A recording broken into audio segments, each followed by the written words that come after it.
Te damos gracias, te damos gloria, te damos honra, Señor, por permitirnos compartir estas notas musicales, estas composiciones, estas letras, Señor, que nos hablan, Padre amado, de esa relación que nosotros tenemos contigo y de esa necesidad que tenemos de exaltar y de glorificar tu nombre todo tiempo, en todo lugar.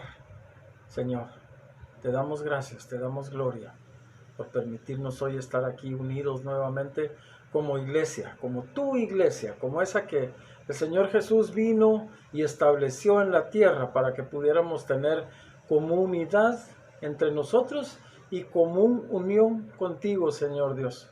En el nombre de Jesús, gracias, Papito, gracias, amado Dios. Hermanos, estamos nuevamente aquí ante una nueva actividad de estos videos que el Señor nos permite desarrollar como parte de nuestros servicios dominicales y estamos compartiendo lo relacionado con la serie Solo para Vencedores. Las 7 cartas que Jesús dictó a Juan por medio del Espíritu Santo para que Juan las escribiera y fueran llevadas a cada una de las iglesias establecidas en aquel tiempo allá en la región del Asia Menor, lo que hoy es Turquía. En cada mensaje, el Señor Jesús está enviando a decir primero quién es Él, con qué autoridad habla, de dónde proviene el mensaje. Y segundo, hace un análisis de la iglesia y le muestra aquellas cosas de las cuales la iglesia completa debe arrepentirse y debe de cambiar su manera de ser, de actuar, de vivir en ese tiempo, para regresar a los caminos que Jesús nos dejó como enseñanza. Las cartas principian diciendo: escribe al ángel que está en la iglesia de... Y hemos visto ya Efeso, hemos visto Pérgamo, Esmirna y Tiátira. Todas empiezan con esas mismas palabras: escribe al ángel, ¿verdad? Los estudiosos de este tema están divididos en decir si esto se refiere al pastor, al que gobierna, al anciano que preside cada una de estas iglesias, o si se refiere a un ángel propiamente dicho que Dios ha puesto en estas iglesias para que de alguna manera les hable a las iglesias. Pero lo que sí podemos tener claro es que este es un mensaje que viene de Dios, que Jesús está dictando a Juan, y que Juan va a llevar a alguien encargado en cada una de estas iglesias para hacerlo del conocimiento de todos los que conforman esa iglesia. Entonces, al final, el mensaje es para todos los que conforman la iglesia, porque no se trata solo de que haya un arrepentimiento en aquel que es el líder o la cabeza de la iglesia. Es un llamado al arrepentimiento de todos los que conformamos una iglesia en un momento de la historia, en un tiempo, y hoy en Verbo Petén.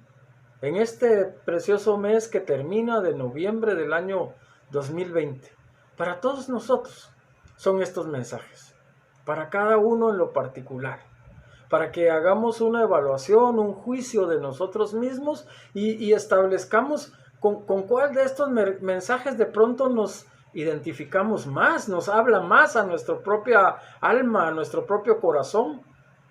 Puede ser 1, 2, 3. Yo dije en el inicio de esta serie que de pronto alguien se puede identificar con los 7 mensajes que Jesús envía a las iglesias. Y eso no debe ser motivo ni de vergüenza, ni de pena, ni de nada así.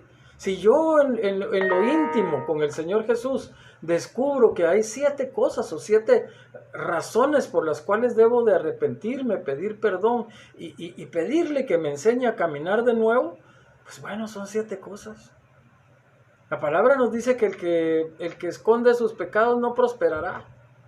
Y si tenemos 7 cosas por las cuales Dios nos está pidiendo que nos arrepintamos y volvamos al camino, no deberíamos ser selectivos y decir, esta sí, pero esta otra la voy a dejar pendiente, esta también que quede para más adelante, esta está fácil. No, si son 7, son 7, si son 5, las 5. Pero este es un llamado de Jesús para su iglesia, porque nos ama, porque ya dijimos, Apocalipsis es una carta pastoral, que refleja el amor y el cariño y el cuidado de un pastor por su pueblo, por su rebaño, por sus ovejas. Y ahí estamos tú y yo incluidos. Gloria a Dios porque tenemos ese cuidado, porque tenemos quien se preocupa por nosotros, porque tenemos quien nos habla y no nos deja que nos perdamos, sino que nos llama al arrepentimiento. En esta ocasión hemos llegado entonces al capítulo número 5 de nuestra serie de Solo para Vencedores.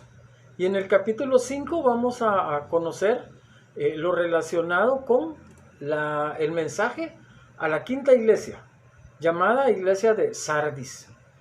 Y entonces Jesús continúa con el mismo estilo con el que hemos conocido de las 4 anteriores cartas y le dice a Juan, el ángel, o escribe al ángel de la iglesia que está en Sardis.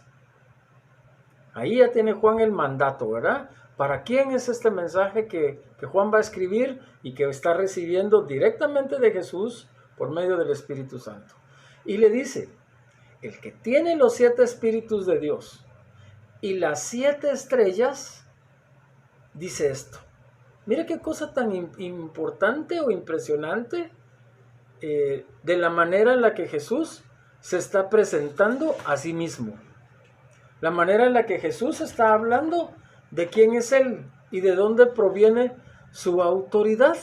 Entonces, si alguien habla de los 7 espíritus de Dios, puede de pronto confundirnos un poco porque nosotros siempre hablamos de un espíritu, el Espíritu Santo. Pero yo quiero llevarte a que sea la Biblia misma la que nos ilumine y nos ilustre sobre algunas de estas cosas que no conocemos totalmente, pero que la Biblia misma nos puede ayudar a comprender de una mejor manera. Entonces, por favor, acompáñame en tu Biblia a Isaías 11.2. Isaías 11.2. El mensaje a la iglesia de Sardis está en el capítulo 3 de Apocalipsis, el inicio, y entonces déjalo ahí marcado, pero busca ahora Isaías 11.2. Isaías 11.2, muy bien. Mira cómo aquí nos van a explicar a qué se refiere esto de los 7 espíritus de Dios. Y dice así, que reposará sobre él, refiriéndose al Mesías, a Jesucristo, el Espíritu de Jehová, el Espíritu de Dios mismo, el Espíritu de sabiduría de Jehová, de sabiduría de Dios y de inteligencia. Pero no inteligencia humana, sino de la inteligencia y la sabiduría que viene de lo alto, que proviene de Dios. El espíritu de consejo y de poder. El espíritu de conocimiento y el espíritu de temor a Jehová. Esos 7 espíritus que son el Espíritu Santo de Dios, esas 7 facetas, esas 7 áreas del Espíritu Santo de Dios, que no es el fruto del Espíritu Santo, no nos confundamos, por favor. Es el Espíritu en su plenitud.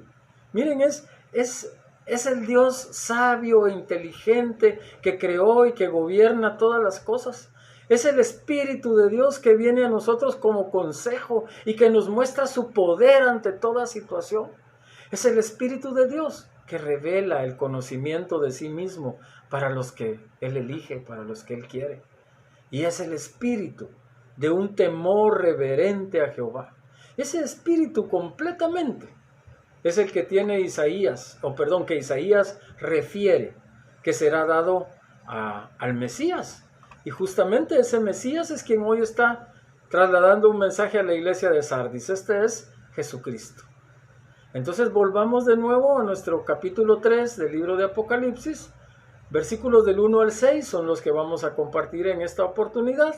Y entonces vemos que ya tenemos una noción más clara de a qué se refiere Jesús cuando Él dice que en Él está la plenitud de Dios. Los 7 espíritus de Dios, todo lo concerniente a Dios está en Él. Y dice que también tiene las 7 estrellas. Las 7 estrellas. Mira, te pido que busques de nuevo otro versículo en la Biblia. Ahora está en Zacarías, capítulo 4 y versículo 2. nos va a dar una información importante para entender algo de esto de las 7 estrellas. Nosotros ya dijimos algo de esto cuando empezamos la serie, pero en Zacarías 4:2 el profeta está siendo despertado como quien es despertado de un sueño. Y entonces el ángel del Señor que le está hablando le dice, ¿qué ves? Y él dice, he mirado y aquí hay un candelabro, todo es de oro, con un depósito encima, y tiene 7 lámparas encima del candelabro y 7 tubos para las lámparas que están encima de él. Cuando en el primer capítulo de Apocalipsis, Juan intenta describir aquello que a él lo asombra y que lo maravilla y que dice que es lo que está viendo él, y nos narra cómo él describe a Jesús, ¿verdad? Con vestiduras blancas, con ojos de llama de fuego, con pies muy firmes, con diferentes cosas que él está viendo. Pero en una de esas cosas que él describe dice que tiene en su mano las 7 estrellas. Y está hablando de 7 iglesias establecidas en aquel tiempo allí en la región del Asia Menor. Sabemos que habían más iglesias ya en ese tiempo y que ahora existen muchas más. Pero estamos con esto entendiendo entonces que el que tiene las estrellas en su mano, el que tiene a la iglesia en su mano, es el que está enviando este mensaje. El que nos guarda, el que nos cuida, el que nos sostiene. Él es el que está enviando este mensaje.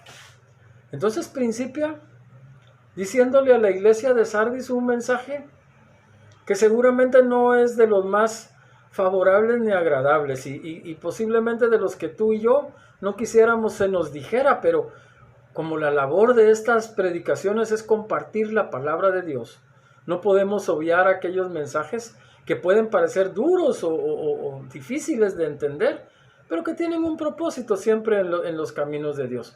Él empieza diciendo, yo conozco tus obras. Yo conozco tus obras. Para mí no hay nada escondido de lo que tú haces. Sé todo lo que haces desde que te levantas hasta que te acuestas. Sé todo lo que hiciste y sé todo lo que estás pensando hacer. El Señor dice, yo conozco tus obras. Aún aquellas que haces sin consultarme. Aún aquellas que hacen sin pedirme mi consejo. Yo las conozco. Y mira lo que después dice. Que tiene nombre de que vives y estás muerto. ¿Podemos alguna vez nosotros sentirnos como muy importantes, como muy capaces, como muy llenos de las cosas de Dios y esperar que Jesús mismo nos diga, pero para mí estás muerto? A pesar de toda tu actividad, a pesar de todo tu activismo, a pesar de todo el lenguaje que utilizas de cristiandad, ¿estás muerto? ¿Cómo recibiríamos nosotros un mensaje así? Quizás es bueno aquí hacer un paréntesis para entender un poquito cómo era la iglesia de Sardis. Miren, para empezar es como las 4 que hemos visto anteriormente, iglesia próspera, o sea, fundada en una ciudad próspera, con comercio, con negocios. En este caso era una ciudad que se distinguía por su producción de lana.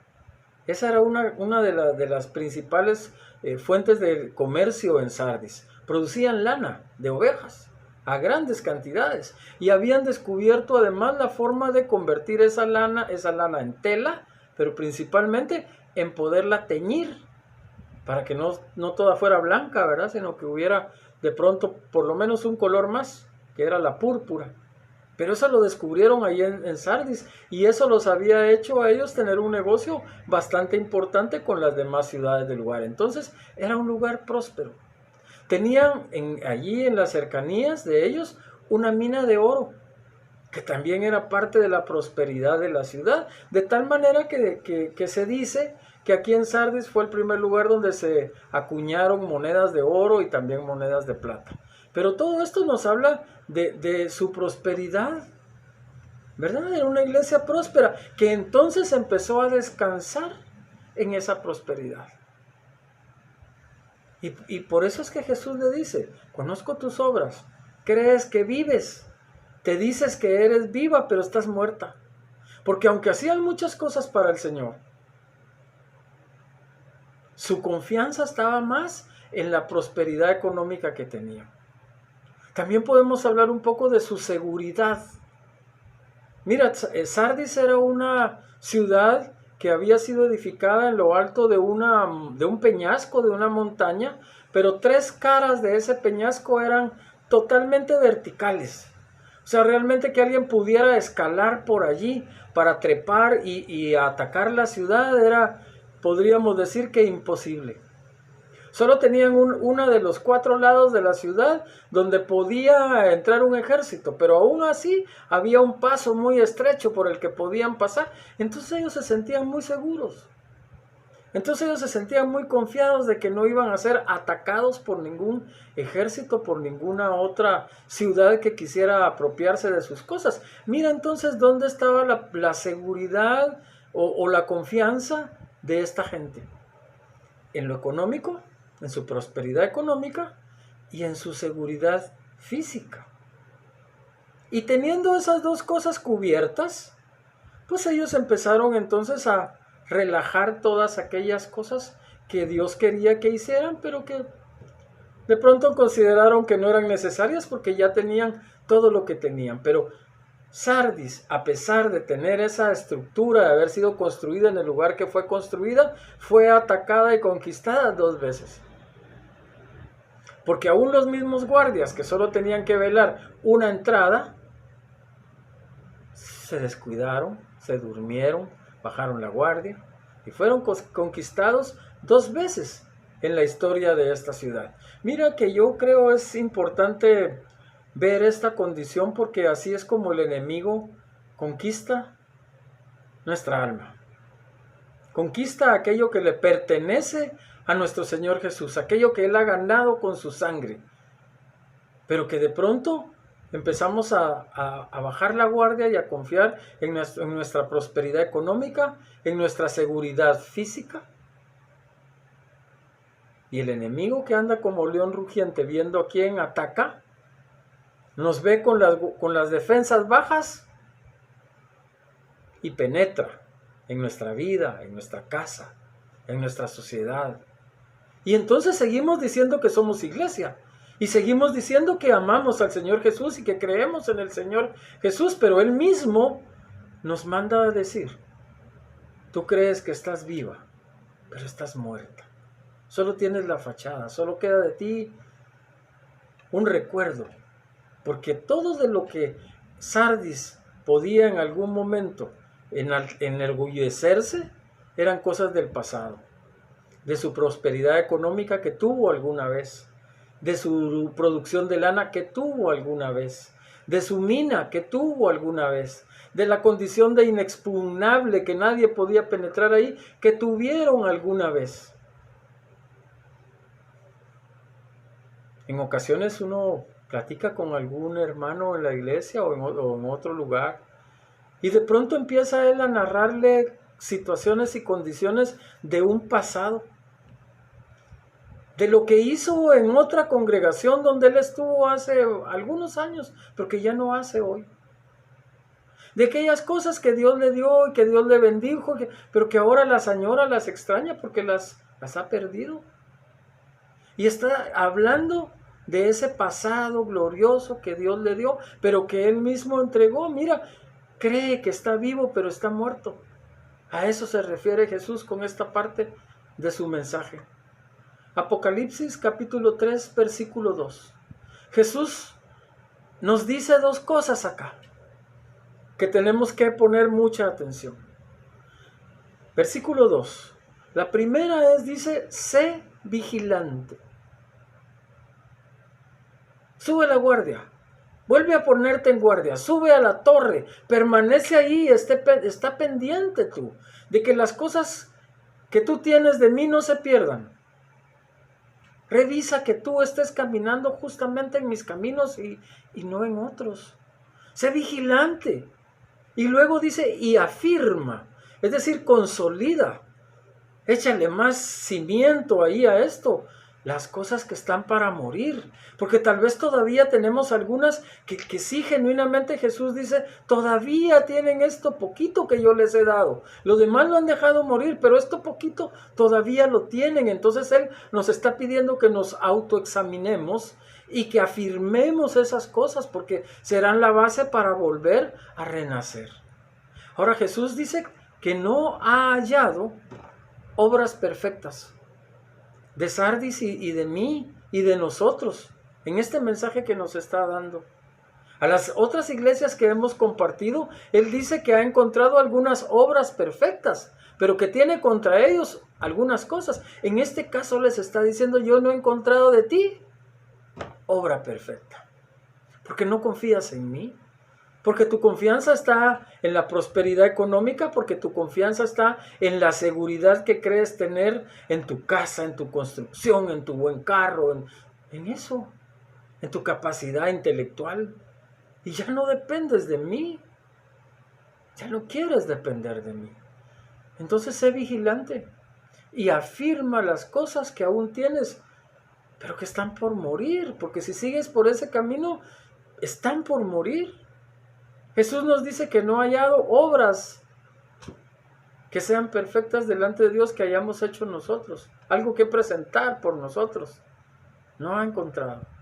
Entonces el versículo 3 tiene algunos condicionantes que Jesús nos está poniendo delante de nosotros para que podamos regresar al camino inicial, a donde Él nos plantó como iglesia Verbo en Petén, así como Él plantó a Sardis. Y nos está diciendo, acuérdate de lo que has recibido y oído. Acuérdate de ese tiempo y de ese momento en que la voz de Dios llegó a tu corazón, aquí en Iglesia Verbo Petén. Acuérdate de lo que has recibido y de lo que has oído. Acuérdate de esa palabra de Dios que ha sonado en tu mente y en tu corazón y que ha sido el consuelo y que ha sido el consejo y que ha sido el poder mismo de Dios y que ha sido el Espíritu Santo de Dios hablándote. Acuérdate, afírmalo en ti. No lo deseches, no dejes que eso se muera. Guárdalo. Atesóralo como algo muy especial. Atesóralo como algo que es un regalo de Dios para ti. No lo deseches. Si es una palabra profética que aún no se ha cumplido, recuérdate que el tiempo es del Señor. Y tú debes de confiar en Él y esperar y confiar y orar y decir, Señor, yo sigo confiando en que esa palabra profética que tú me diste, que esa promesa que tú me diste, se ha de cumplir en mi vida. No la he visto, Señor, pero tú sigues siendo el mismo de ayer, de hoy y de siempre.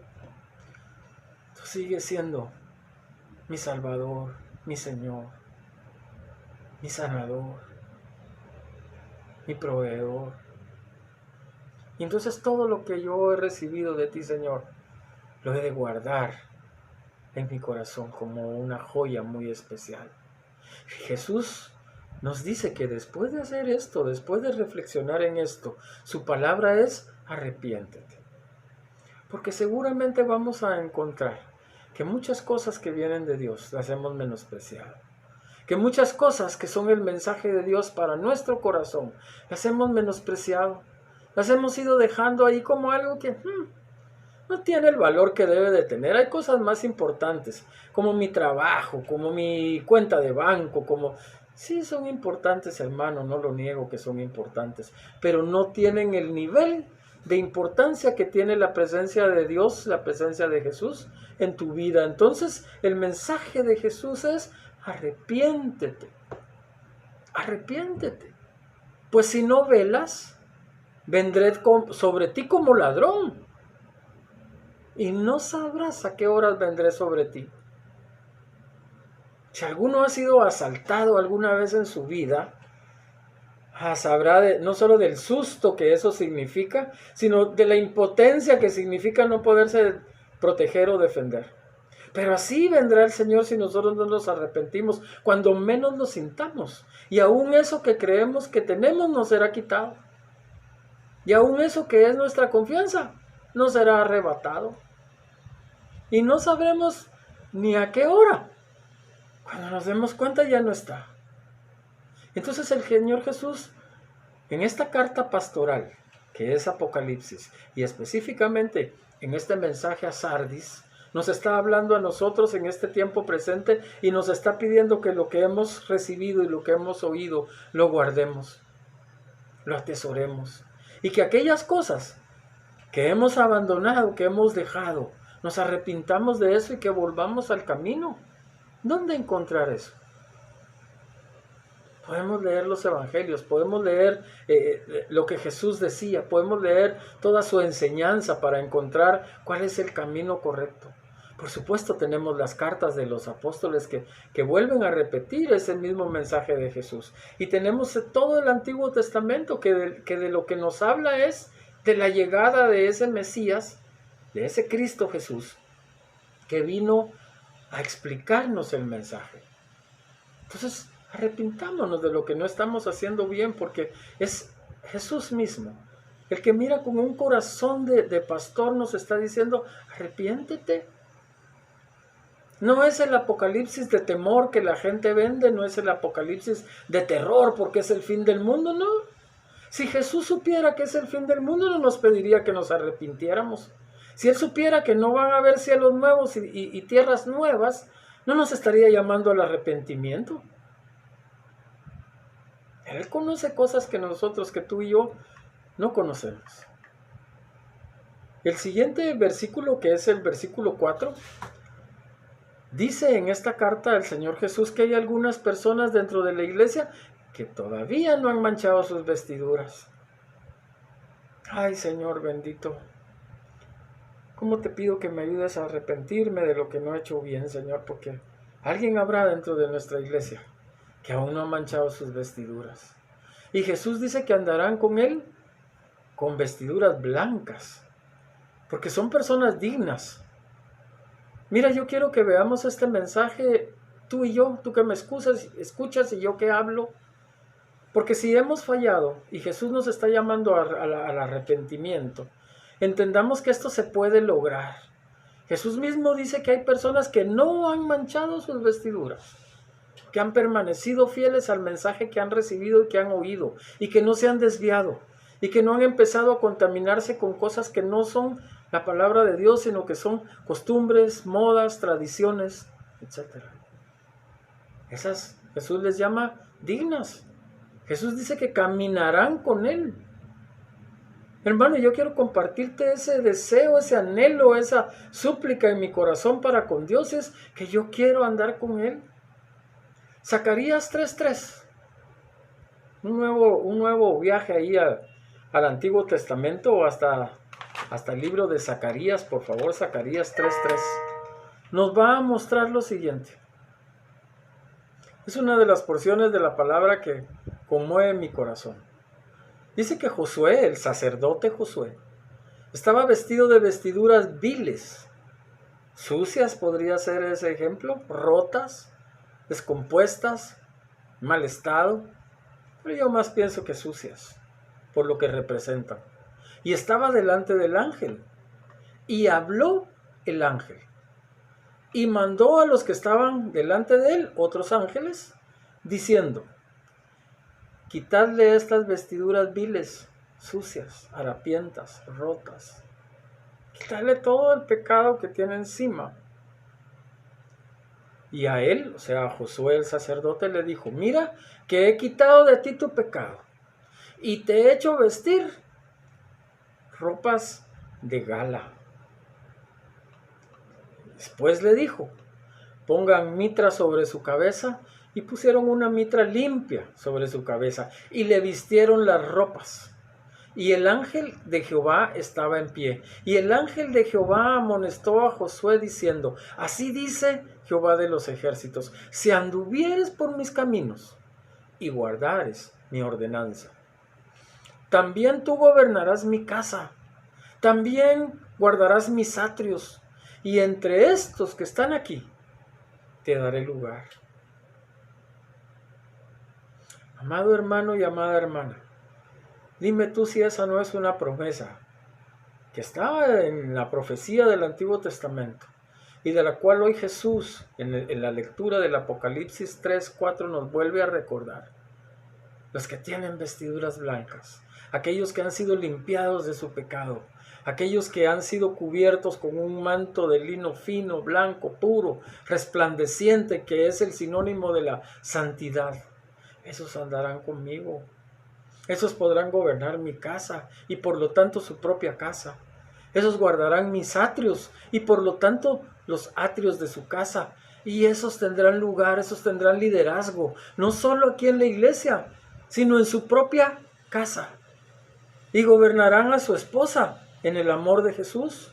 Y serán respetados por su esposa en el amor de Jesús. Y sus hijos los obedecerán y los venerarán. Y sus hijos les honrarán. Aquellos que tengan vestidura blanca. El versículo 5 de Apocalipsis 3 nos regresa al título que hemos puesto a esta serie, solo para vencedores. Y en este versículo 5, Jesús dice, el que venciere, mira eso, el que venciere, el que deje ya de estar muerto, el que reviva, el que retome su primer amor, el que vuelva a estar en las obras de Jesús, el que vuelva a hacer de Jesús aquello que quiere compartir con todos, con alegría, con gozo, el que esté vivo, porque solo la palabra de Dios y su Espíritu nos vivifica. El que tenga eso será vestido de vestiduras blancas. Repito, capítulo 3, versículo 5 de Apocalipsis. El que venciere será vestido de vestiduras blancas. Y pongan atención a esto. Y no borraré su nombre del libro de la vida.